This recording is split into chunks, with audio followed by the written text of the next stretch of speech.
Welcome back. We're reading Martin Luther King's sermon, The Death of Evil upon the Seashore, the text of which is very close to that verbatim. And let me read it exactly as he writes it. And Israel saw the Egyptians dead upon the seashore.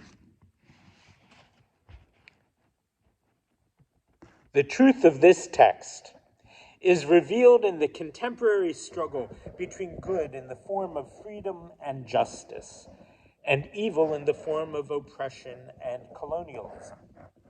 Of the approximately 3 billion people in our world, more than 1,900,000,000, a vast majority, live on the continents of Asia and Africa. Less than 2 decades ago, most of the Asian and African peoples were colonial subjects, dominated politically, exploited economically, and segregated and humiliated by foreign powers. For years, they protested against these grave injustices.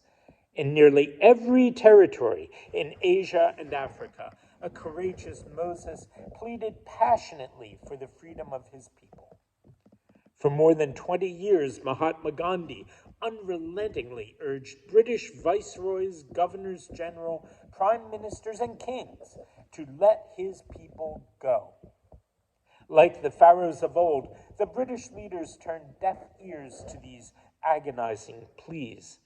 Even the great Winston Churchill responded to Gandhi's cry for independence by saying, "I have not become the king's first minister in order to preside over the liquidation of the British Empire."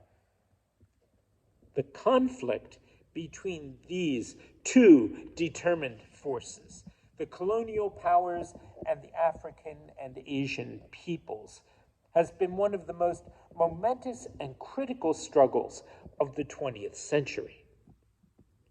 But in spite of the resistance and recalcitrance of the colonial powers, the victory of the forces of justice and human dignity is gradually being achieved.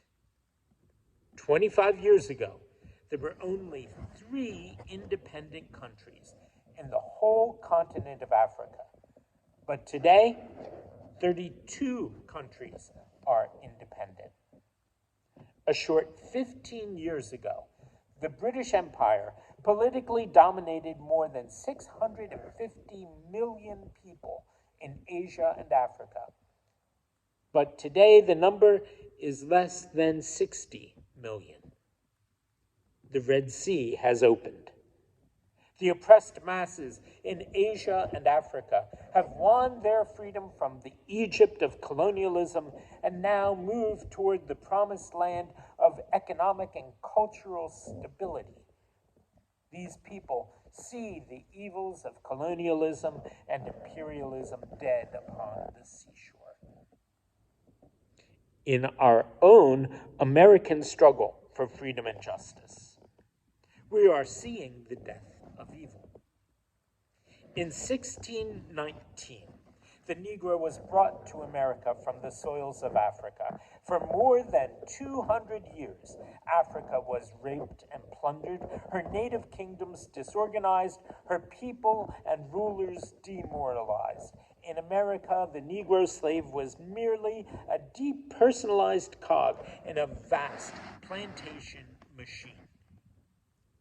But those who had a nagging conscience, there were those who had a nagging conscience and knew that so unjust a system represented a strange paradox in a nation founded on the principle that all men are created equal. In 1820, 6 years before his death, Thomas Jefferson wrote these melancholy words: "But the momentous question, slavery, like a fire bell in the night, awakened and filled me with terror. I considered it at once as the knell of the Union. I regret that I am now to die in the belief that the useless sacrifice of themselves by the generation of 1776 to acquire self-governance and happiness in their country is to be thrown away, and my only consolation is to be that I live not to weep over it.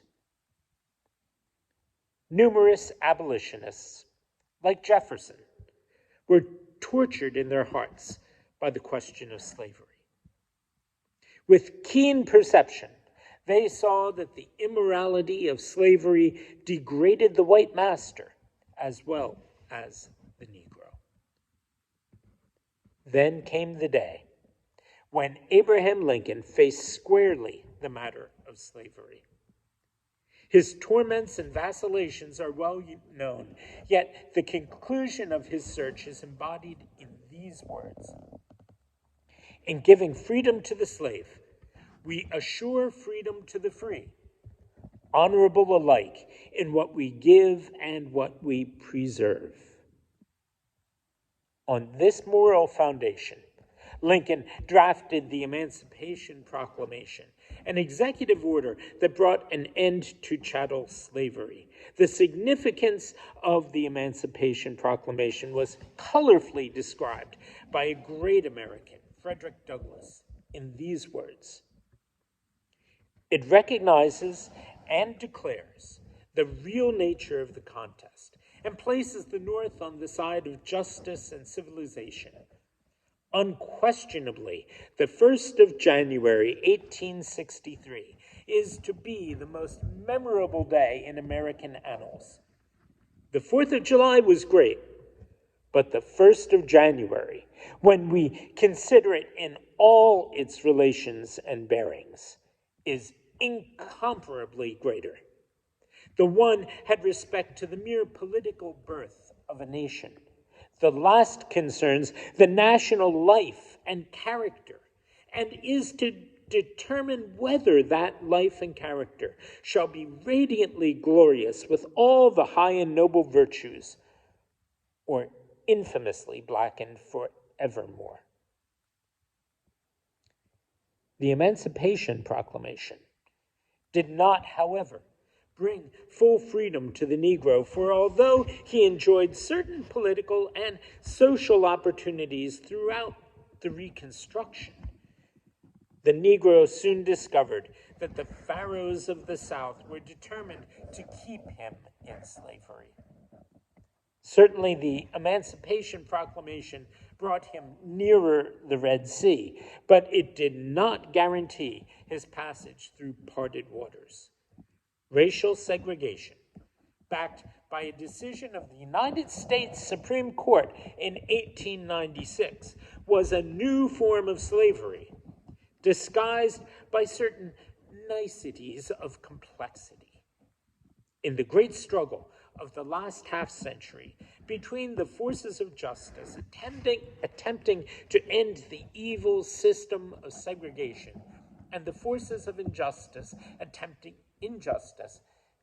to maintain it, the Pharaohs have employed legal maneuvers, economic reprisals, and even physical violence to hold the Negro in the Egypt of segregation.